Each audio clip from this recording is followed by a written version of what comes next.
This is a podcast from the South China Morning Post. 4 years ago, at political rallies across the USA, one of the candidates for the US presidency had a very simple message to voters. We can't continue to allow China to rape our country, and that's what they're doing. It's the greatest theft. China now. China. Here we are in the year 2020, and once again, the world waits and watches as the US heads towards another presidential election. But what a vastly different world we live in now. Can you even remember what happened in the year 2016? We watched the Olympics in Rio. We mourned the passing of David Bowie, Prince, Muhammad Ali, and Carrie Fisher. We were worried about the Zika virus. This year, the Olympics have been postponed. All around the world, people are mourning the deaths of more than 1 million people from the COVID-19 pandemic. And each day, we wake up and check the news. Has there been a new wave of the virus in our cities? Or has there been a vaccine breakthrough? And as the American people begin casting their votes for the US president, tensions between the US and China have never been higher.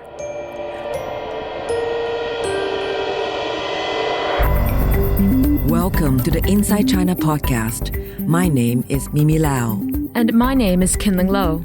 This week, we're going to look at some of the perspectives from China on the upcoming election between Donald Trump and Joe Biden. Before we go any further, a couple of quick notes. You might hear a slight difference in our voices.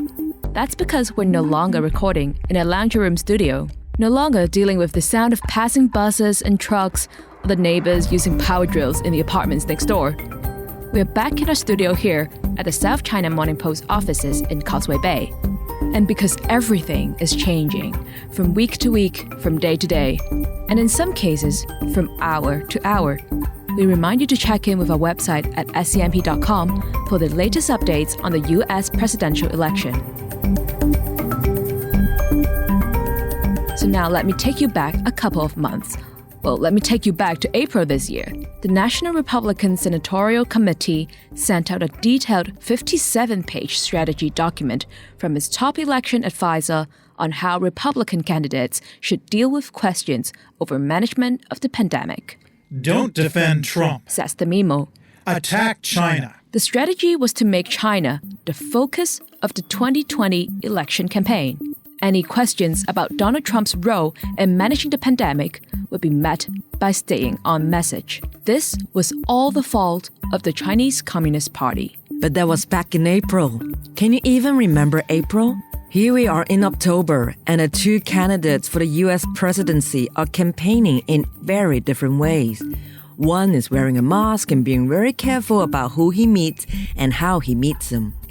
The other says he has miraculously been cured of COVID-19 in 3 days and now wants to touch and kiss both men and women at political rallies that have been proven to be virus superspreader events. After the first presidential debate between Donald Trump and Joe Biden, the U.S. news and political website Politico announced who they thought was the winner. China just won the first U.S. presidential election debate. But what does China think about this election? It has been 2 years of trade war that has seen billions spent on tariffs and trade barriers, with an increasingly hostile tech battle, which has seen the U.S. targeting Chinese technology. Let's start with one of our colleagues here who have been covering the trade war as well as the rising diplomatic tensions between the US and China for the South China Morning Post, political economy editor Zhou Xin. Zhou Xin, you have covered Trump's trade war from its beginning 2 years ago until now. How would you say it has affected the Chinese economy so far?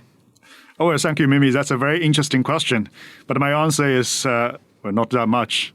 If you look at the Chinese trade numbers, I mean, the bilateral trade balance between China and the United States is getting more imbalanced because China has a bigger trade surplus than the time when the trade war started. So this is very interesting. But another point I would like to make is that although the real economic impact is small, the psychological impact is big. Before the trade war, what's the the general mood in Beijing is like, okay, China and the US are so interlinked. They won't be in any trouble with the bilateral relationship. The trade relationship is always a stabilizer in the overall bilateral relationship.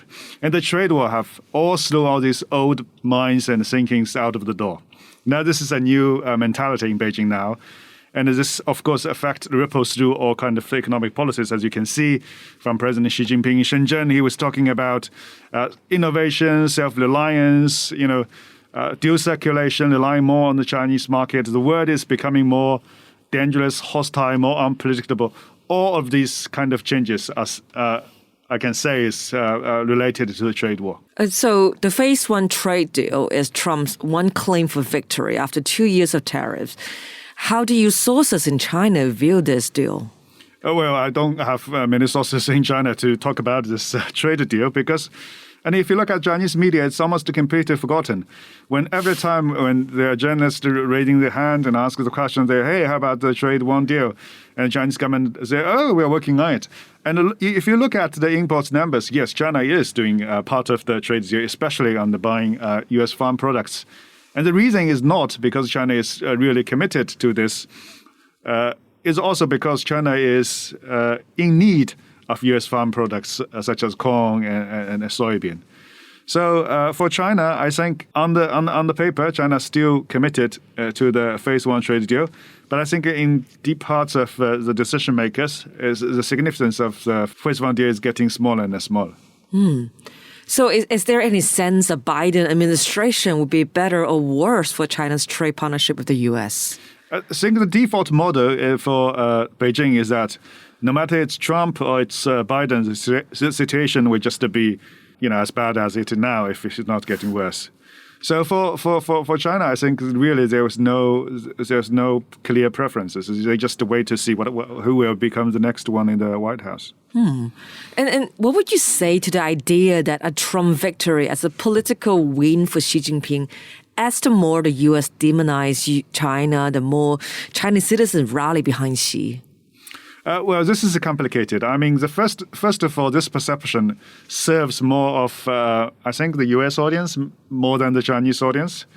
Because Trump is so incapable and, he's alienated our traditional allies. If you say in the White House for another 4 years, it would be bad for U.S. and it's good to be for China. But for the Chinese audience, I think they didn't get too deep into this division within the United States.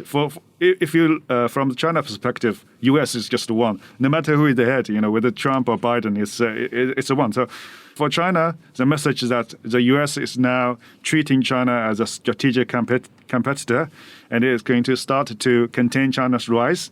So China has to be more united, around this strong leader. And that's the message. It's regardless of whether Trump or Biden is the U.S. leader. What do you say to the idea that under Trump, the balance of world power has swung more towards China? Is that a fair statement? Well, that's, I think different people have different views. But if you look at the economic power, yes, the gap's kind of narrowed a little bit. And in terms of international influence, it's hard to say. I mean, yes, the U.S. leadership has been weakened under Trump. But whether China has sufficiently taken advantage of this kind of power retreat by the United States is another question.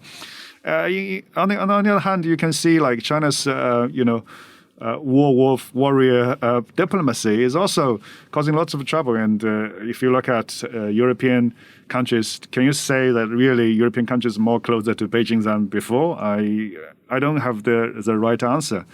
So and if we're talking about the gravity of the power in the global situation, I think we are talking a very long term thing. It certainly goes beyond one presidency or two. It could take decades to come. So yes, I have no absolute conclusion about this. I think the right way is just let's wait and see. Yeah. So with Biden said he has spent more personal time with Xi than any other U.S. politician. How is he perceived in Chinese political circles? In the Western sphere or in the narrative, personal relationship are very, very important. And that's why one thing Biden has claimed that I spend more time than any world leader together with Xi Jinping because a personal relationship is seen as an advantage. But in China, as we all know, it's talking more about, institutions. Xi Jinping is spending time with Biden, not because Biden, you're a good guy or a good person or particularly funny, because you're the vice president of the United States, now happen to be the vice president of China. And that's it. So it's very difficult to infer from this fact that, there are some personal friendship between Biden and Xi, so that the relationship might be very, very, very different. One of the big differences between Trump and Biden is that Trump is America first and BRICS alliances, and Biden is different. He promises a return to multilateral agreements with allies of the U.S. Is Biden a tougher challenge for China in the long run? If the United States can successfully put all the traditional allies in the same line, on the same page, yes, that would be a really difficult situation for China. As you can see, China is trying very hard to break that kind of perceived alliance. That's why if the US, India, Australia, and Taiwan sitting together talking about military cooperation or talking about supply chain strategies, China is really nervous. But at the same time, China is also doing its best to convince to the world, China is not that horrible. China can still play its constructive role in the world. And even for Europe is a very good example because China is trying very hard to win favor of Europe. Europe has been quite vocal in talking about or complaining about China's practices in Xinjiang, in Hong Kong. But China, Chinese foreign ministry or Chinese officials can be really restrained in shouting back. And this tells us something. China, of course, China is seeing the world is more hostile, more unreliable. But China is still trying very hard, especially to its to the middle powers, like Europe, like Japan, South Korea, Southeast Asia. It is trying very hard to convince them that you don't have to pick sides between China and the United States. This is not necessarily the unavoidable thing. You can still be taking advantage of both sides, and I think that's Beijing's message. And let's see whether Biden can really successfully to persuade everyone, say, okay, China is the evil guy, and we should get away from it. I don't think that will happen. Zhou Xin, I'm going to play you a clip from an academic, Rashod Doshi. He wrote an article on foreignpolicy.com, and this is what he has to say. While Chinese leaders may wish for a reprieve from President Donald Trump's recent aggressiveness, they also believe that he has weakened American power and accelerated American decline. It is this latter judgment that is more consequential, encouraging Beijing to challenge Washington not only in Asia, but globally too. What do you think of the assessment that Trump is accelerating the decline of the U.S.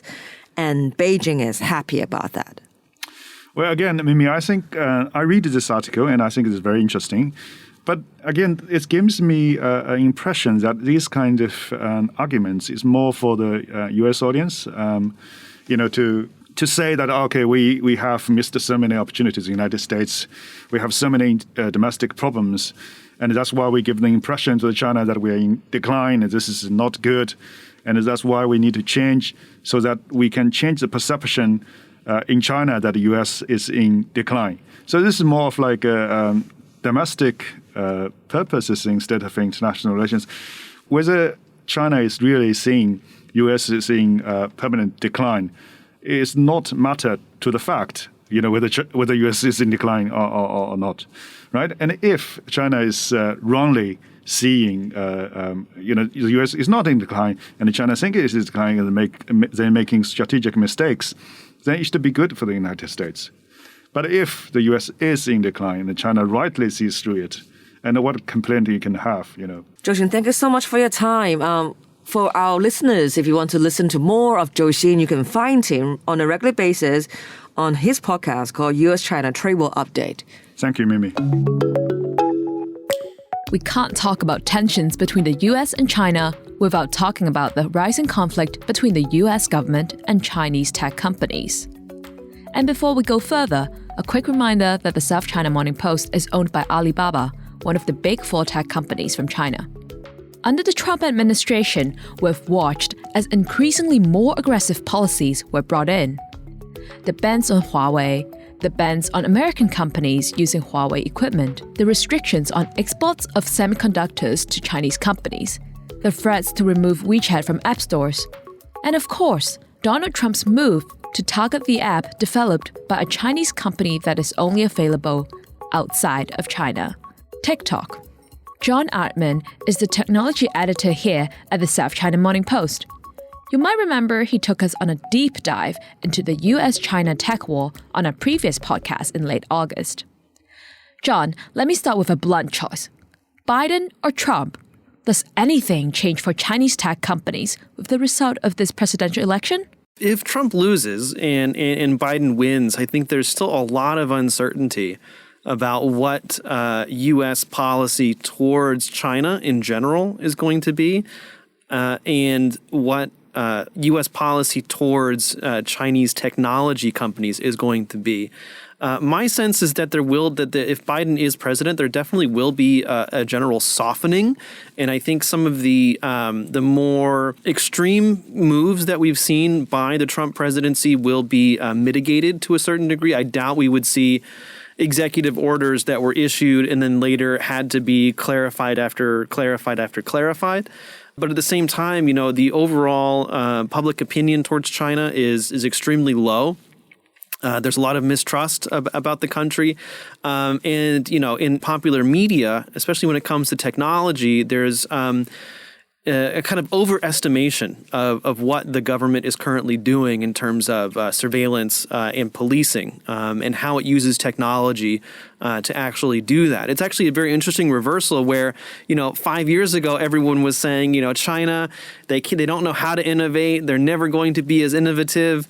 The reason that America is so amazing is because we have a democracy and we're free and we're open, and that's where our innovation comes from. And we can see that right now. Number one, that's not the case, or not necessarily the case that you have to have, some kind of free, open political system to have innovation.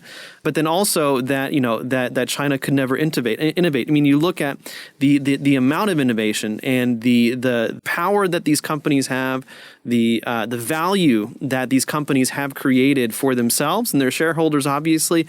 But then, for the broader economy and society is massive. I mean, whether or not Trump wins, there's still going to be a very hard stance towards China and Chinese technology companies. In a previous podcast, we spoke about this policy announced by U.S. Secretary of State Mike Pompeo, the 5 cleans, where the U.S. target Chinese-made technology in 5 different ways. The Trump administration wants China removed from the cloud, from app stores, from networks, and even from the undersea data cables. John, do you think a Biden administration would continue this policy of the 5 cleans? I doubt it. Honestly, I really doubt it. I mean, the 5 cleans, I think, for people who watch U.S. policy, for people who watch U.S. tech policy, that really came out of nowhere. I think it caught everyone by surprise. In particular, just how similar it is actually to how China has a tendency to kind of couch a lot of their policies and a lot of their kind of new initiatives, the 5, the 4 and the 5, and using these numbers. It was very odd to see that kind of verbiage and that kind of structure also coming from an American politician. I just said that, the Biden presidency might not continue that. But again, I actually have to backtrack a little bit because I'm not really sure. One of the things that the Trump administration has been doing is coming out with some of these more extreme, more hardline policies and measures. Some are speculating that this is because if they do lose, if the Trump administration does not come back into the White House for another term, then before the election, before they're out of the White House, they want to make it as difficult as possible for a potential Biden presidency to actually backtrack. And I think the 5 cleans is definitely part of this. One of the great things about the American system is that, the Trump administration is coming out with these hardline and extreme policies, but then, the judicial system is definitely pushing back on some of these. And so when it comes to the 5 cleans, now the big question is that actually going to hold up in court? The minute a company decides to sue the U.S. federal government around some of these policies, will they be proven to be constitutional or not? I think there's some really big and very interesting questions. John, we'll take you back to August. You were talking about the impending deadline that Donald Trump had given for the parent company of TikTok, ByteDance, to hand over control of TikTok to another American company. Well, now that has been contested in court, and the deadline has since been extended. How does this action, as well as Donald Trump's deadline for WeChat, play into the timeline of the U.S. election? So now what's really interesting, first of all, is that the court actions, so on the TikTok ByteDance side, those suits were brought against the Department of Commerce, the Federal Department of Commerce, so that's the nationwide department, by ByteDance. And ByteDance is the parent company of TikTok. Whereas the suit against the Department of Commerce for WeChat was actually brought by a users group. And so interestingly enough, Tencent, the owner of WeChat, has really just not really done anything whatsoever when it comes to that lawsuit. But both the results were actually very, very interesting, where the judges ruled that the executive orders banning the download of these applications was unconstitutional on the grounds that it violated the First Amendment. And the First Amendment is, the amendment that guarantees the right to free speech, the right to freedom of expression, freedom of religion, as well as freedom of assembly, so gathering in places and et cetera, et cetera. So, both TikTok and the WeChat users group were able to successfully argue that these platforms are important and necessary for their users to express themselves and to exercise their right of free speech. Now, what's coming up next, November 12th, is actually much more interesting in a certain way and potentially could have much broader ripple effects. Is basically the Department of Commerce says that after November 12th, U.S. companies are no longer allowed to transact with TikTok or WeChat. Now, again, what that exactly means is still actually really, really unclear, right? So when they say TikTok, do they mean ByteDance, the company that makes TikTok, or do they mean only TikTok and only, U.S. offices of ByteDance in the country? The same thing with WeChat. So it's going to be really interesting to see that already there have been suits brought to the courts to challenge that. Ban, but we're going to have to wait because it's only recently been filed, and we really don't know how it's going to play out. And what makes this very, shall we say, interesting is that this new court hearing, this new deadline, will be 7 days after luckily, the US this is election. one of the really interesting things because, even though the Trump administration really does seem to be doing their best to really increase the power of the president and the executive branch, I think that how this has all been playing out in the courts is actually a really good example of how the U.S. system is actually supposed to work. I think that over the last couple of decades, the power of the presidency in the United States has actually increased quite significantly, and not just under Trump, but also previous presidents. But if you look at what's happened with TikTok specifically, it's a good example of the courts are independent. The judge who was in charge of the TikTok trial was actually appointed by Trump. And you can just see that having that judicial independence and how important that is to our legal system and to the rule of law. Compare that to what happened with ByteDance in China, where a couple of years ago one of their meme and joke applications was offended someone somewhere, and they were ordered to take it down. Zhang Yiming, the CEO, had to write an apology letter and basically a self-criticism and promise that this would never happen again. And so it's very interesting to kind of compare the same exact company and how they're having the very, very different experiences with dealing with the government. It's interesting, you note that Tencent is not showing any interest, or should I say not showing any public interest, in the court proceedings in the United States. It's not sending lawyers, it's not making public statements. What have you seen, and how would you contrast this with how Huawei is dealing with the Trump administration's orders and rulings against it? Huawei represents a lot more for China than ByteDance does. I think that in general, if ByteDance was not having a hard time in India and the U.S., I think that the Chinese government would not even care. They probably wouldn't be paying attention to them very much. ByteDance would just kind of keep doing what it was doing. With Huawei, however, Huawei I think is, in its company culture, in its success and also kind of the role it plays inside the economy. It's much more of a symbol of China. So, if Huawei were to suddenly disappear, then a lot of technical capability, a lot of China's ability to have an economic presence or have a business presence in the rest of the world would also go away as well, especially as, we look at how important these next generation technologies are.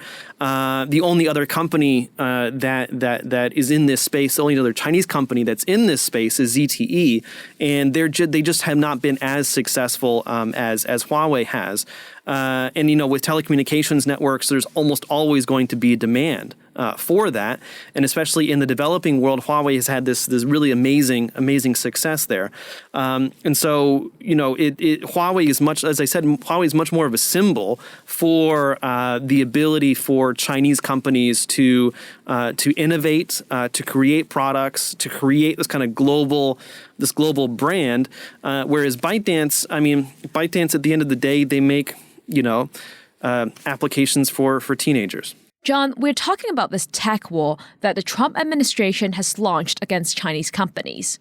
While we are seeing this war play out at the consumer end, there's a much bigger impact being felt in China, with the bans on semiconductors and US-made technology being used by Chinese companies. What is the overall effect that this is having on the Chinese tech industry? One of the things that I always, just kind of remind myself of, and I try to remind other people, is that China is a country and a culture steeped in history. And I think that one of the things that I really admire about Chinese leadership, I'm not saying that they're great people or whatever, one of the things that I really admire about them, even going back to Mao Zedong, is how much that they've studied their own history and how much of their thinking is influenced by their own history. And I think it's important to remember that that China used to be the center of the world in a certain sense. The center of high value manufacturing, the center of cultural sophistication, and in some cases also a very powerful empire that was able to bring new lands and new resources under its control. It could support itself almost entirely. It didn't rely on imports, and anything that it did import was because it was a trinket or a novelty or something very interesting. And in fact, China used to be like a net exporter, where people would come to China because of China's riches, because of China's uniqueness, because of everything that China had to offer to the rest of the world. And so I think that you look at a variety of policies, and self-sufficiency and self-reliance is a huge part of that. And so I think that looking at the tech war has really kind of brought this out and kind of accelerated a lot of China's plans for it. But it's not to say that the tech war created this desire for self-reliance. It's always been there. It's always been part of the plan, but now it's just that much more urgent.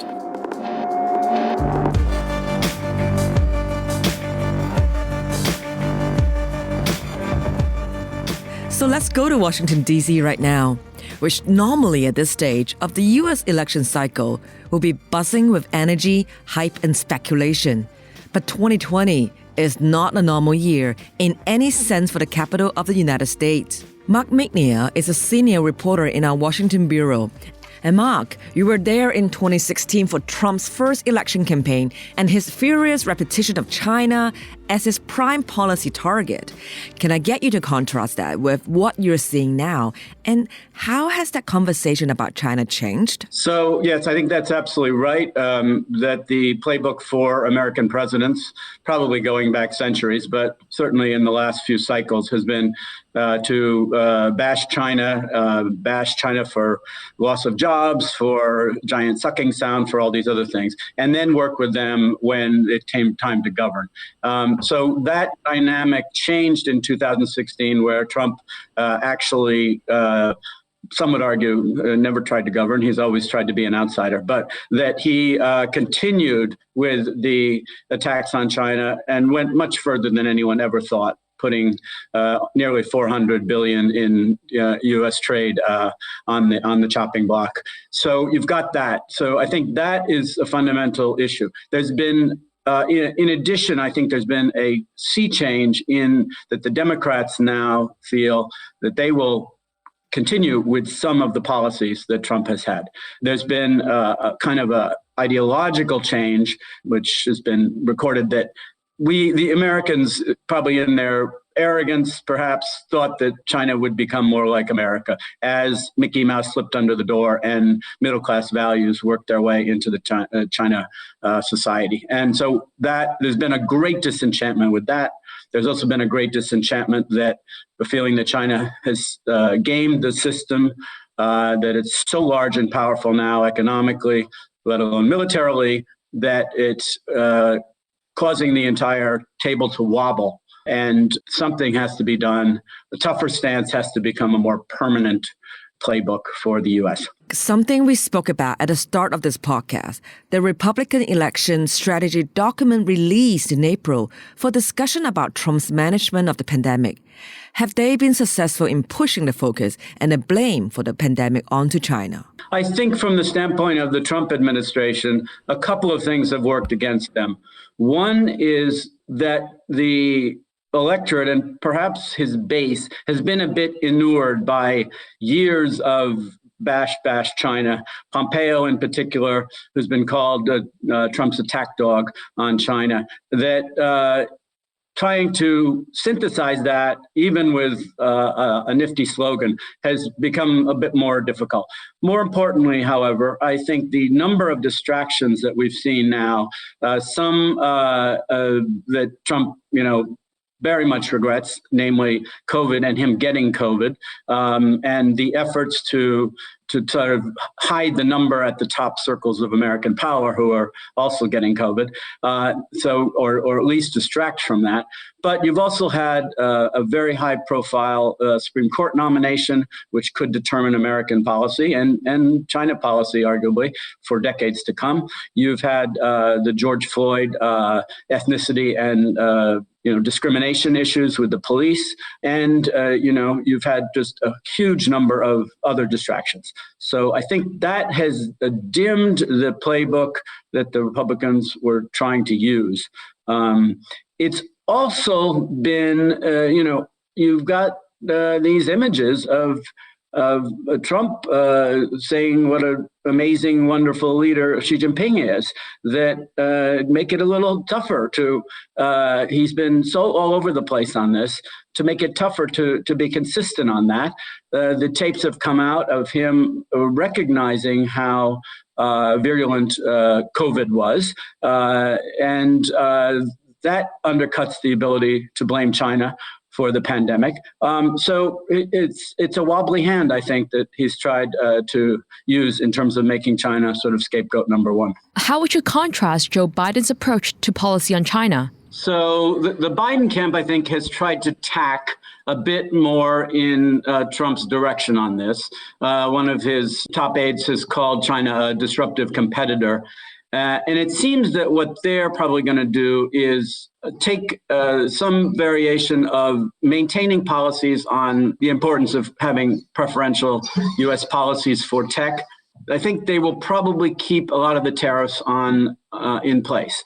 The issue with a lot of this is that it's very difficult politically to unwind some of this. You end up looking like a panda hugger. And so that is what the Biden, even if they want to move partway back, it's going to be very, very hard. They have said that they will try to get into the TPP. There's a difference in tactics, I think, which are important, that they will try to use allies, and they will also try to work selectively with Beijing on issues that are important, such as climate change. Unless something drastic changes in the next fortnight, this will be a U.S. presidential election where just one debate was held between the two nominees. So what do you say about this claim that the only winner from the only debate between Biden and Trump was China? I think democracy is really in a period of soul searching. I think to the extent that that a very base comparison can be made, that China won. Certainly, China will be able to use this, I think, domestically within China to show, look at the chaos that is democracy. I might argue that that this will bear out, that not that China's view will bear out, but that democracy is noisy and crazy, and all of its problems are exposed. But I think the entire world is going through some sort of rethink on where we are on the rich-poor gap, on what the limits of elitism are, and much of this is being reflected not only in the candidacy of Trump, but I think around the world. So I think it's that in other words, you can make short-term hay with that, but I think the problem from China's perspective is that China has allies, certainly as you see with the Belt and Road Initiative and others, but it's less clear that they have friends that really want to adopt the China model. It seems pretty unique to China. It's for whatever, a function of history and all these other things. And so they can take it to kind of point at America's weaknesses right now, but I'm not sure that they can make a longer term issue with that. The other thing that I think is important to mention on this is that even if Trump is defeated on November 3rd, you will still have 40% of the electorate here in the U.S. who will be diehard supporters. So this phenomenon is not going to go away. Anyone who governs next, who isn't Trump, I guess, it's only one candidate, will face enormous problems trying to govern and trying to promote multilateralism and a return to normalcy. Mark, there's one thing that seems to have been missing from much of the U.S. presidential election coverage, and that's what Chinese Americans think. Back in our previous Inside China podcast about WeChat, we heard about how first-generation Chinese immigrants to the U.S. were very strong supporters of Trump. Do you have a sense of that sentiment of Chinese Americans in this election? There are a number of issues with that. One is that in terms of electoral politics in the United States, Chinese Americans tend to be lumped into Asian Americans. That's sort of the way the group works. You do not have European Americans, but you do have Asian Americans, in part, I think, reflecting the Atlantic history of the country. So the Chinese Americans make up about 1.5% of the electorate. Asian Americans make up about 5%. The community that's often viewed as a comparison in terms of trying to get the kind of political leverage that they would like are the Jewish Americans, who have about 2%, but have punched way above their weight on having political clout. Big differences with Asian Americans vis-a-vis the Jewish American community. There's no one rallying cry or cause in the same way that Israel is. You have such diversity from Vietnamese, who tend to be quite conservative and Republican, to the Chinese, which tend to be a bit more on the liberal side. Another interesting issue with the Chinese Americans in particular, particularly given that Asian Americans and particularly Chinese Americans are the fastest growing immigrant group in the United States. Because many of them are from the mainland, at least is what sociologists say, the willingness to identify with a particular party and show your cards on that is limited. There's a much higher tendency to register as an independent. So that means that you tend to stay undecided longer, and you tend not to get the outreach of the party in the same way that other groups like Latinos or African Americans do. Okay, so putting all that together, the surveys show they are in Biden's camp, largely, probably 2/3. A big factor has been Trump's use of China flu and the Kung flu and these derogatory terms, which have translated directly into microaggressions or other acts of discrimination. So I think that is part of the case. But there is also a longer-term argument that some of the values that the Chinese Americans have, particularly the newer immigrants, could work well with the Republican values of entrepreneurship, opposition to affirmative action, and some of these other issues. So it's not being well covered. It's not a huge focus, but there's also a lot going on there as this group tries to become more empowered. That's Mark Magnier in our Washington, D.C. bureau for the South China Morning Post. And as he says, there's a lot going on in this election campaign. Our 24-hour coverage from SCMP reporters across China and around the world continues at scmp.com. Once again, thanks for listening. Thanks for sharing and reviewing us here at the Inside China podcast. My name is Kinling Lo. My name is Mimi Lau. Keep wearing that mask, keep your social distance. We'll see you next week with another episode of Inside China. For more podcasts from the South China Morning Post, head to scmp.com, where you can hear more about technology, trade, culture, and society.